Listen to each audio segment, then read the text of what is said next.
يا مساء الخير، عاملين ايه؟ يا رب تكونوا بخير.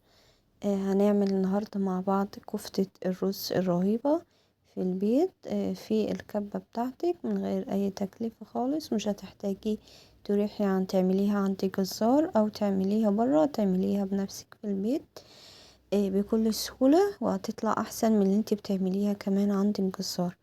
معانا اول حاجة ده نص كيلو من اللحمة الحمراء. اهم حاجة تكون اللحمة حمراء مفيهاش نسبة دهون، وبنقطعها حتت صغيرة زي ما شفتوها كده. وبعد كده بننزل بيها في الكبة بتاعتنا وبنفرمها 3 4 فرمات جامد لحد ما تتفرم خالص معانا. اهم حاجة اللحمة بتاعتي تتفرم كويس عشان الكفتة تبقى متماسكة معايا وما تفتحش معانا واحنا بنحمرها في الزيت، او بعد ما نسويها في الخضار ما تفتحش معانا كده. اللحمة بتاعتي فرمتها بالشكل اللي انتوا شايفينه ده. شايفين اللحمة بقت متماسكة ببعضها وانفرمت، والاحسن ان انت تجيبي اللحمة بتاعتك قطع وانت تفرميها لو عندك كبة، احسن ما تشتري اللحمة مفرومة، لان اللحمة المفرومة بيكون فيها نسبة من الدهون عالية اللي انت بتشتريها جاهزة. بعد كده معانا بصلاية او بصلتين صغيرين. هي بصلاية كبيرة، انا هنا جبت بصلتين متوسطين وقطعتهم بالشكل اللي انتوا شايفينه ده. ومعايا 5 فصوص من الثوم ونزلت بيهم على اللحمة بتاعتي وفرمتهم برضو تاني مع اللحمة، بقت بالشكل اللي انتوا شايفينه ده كده اهي.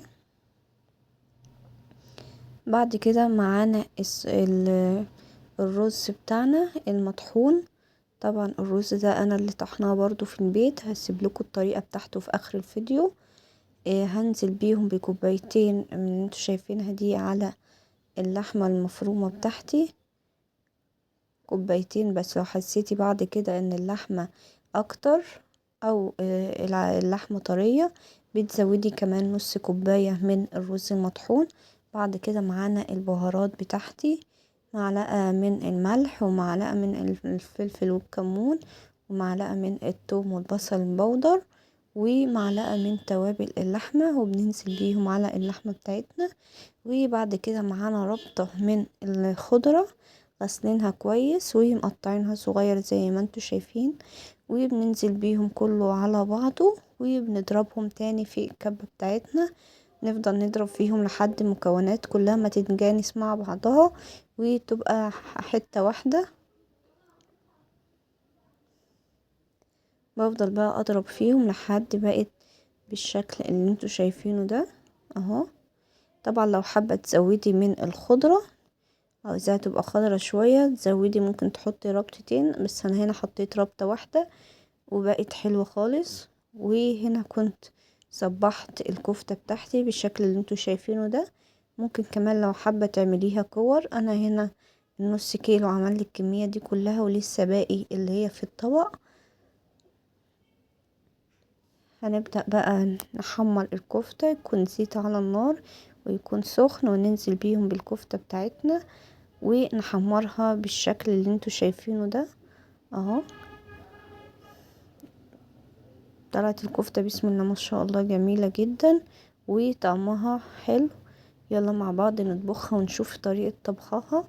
معانا حلة على النار ومعانا راس توم مفرومة وشوية من الزيت او السمنة زي ما انت حابة، ونحمر التومة بتاعتنا في الزيت وننزل بالتوابل بتاعتنا، شوية فلفل وكمون وملح ورقتين لوري، بس دي التوابل اللي انا حطيتها على الكفتة.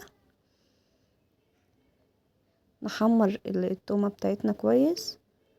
لو لسه بتشوف الفيديو لحد هنا ياريت تعمل لي لايك للفيديو واشتراك للقناة عشان يوصلك كل جديد. بعد كده معانا عصير من الطماطم وبننزل بيهم على التومة بتاعتنا وتسيبها تغلي 3 4 غلوات كده لحد ما تبقى بالكمية اللي انتوا شايفينها دي، تبدأ تتسبك نص تسبيكة. بعد كده بننزل بالكفتة بتاعتنا في الصلصة اللي احنا عملناها. اهم حاجة الصلصة تكون خفيفة شوية زي ما انتوا شايفين كده، علشان الكفتة لسه هتستوي فيها ولسه هتتسبك اكتر. وبكده كانت الكفتة اتسبكت معانا والكفتة بتاعت اتسوت. استوت وبقت بالنتيجة اللي انتوا شايفينها دي. وشوفوا الصوص بتاعها عامل ازاي، بجد طعمها رهيب جدا وحلو. طبعا في ناس بتعملها بالبصل، بس انا مش بحب اعمل الكفتة بتسبيكة البصل، فهي بالثوم بتكون احسن وطعمها بيكون جميل. جربوها بالطريقة دي ان شاء الله تعجبكم. ودي كانت النتيجة بتاعتي. يا رب الفيديو يكون عجبكم، وما تنسوش تعملوا لي لايك للفيديو وتحطوا لي اشتراك للقناة عشان يوصلكم من جديد في يوميات توتة. وهنا طريقة الرز بتاعي اللي انا عملت بيه الكفتة. جبت نص كيلو من الرز وغسلته كويس وسبت الرز يتنشف قبلها بيوم ينشف. وبعد كده جبت الكبة بتاعت الخلاط العادي وطحنت فيه الرز بتاعي بقى بالنتيجة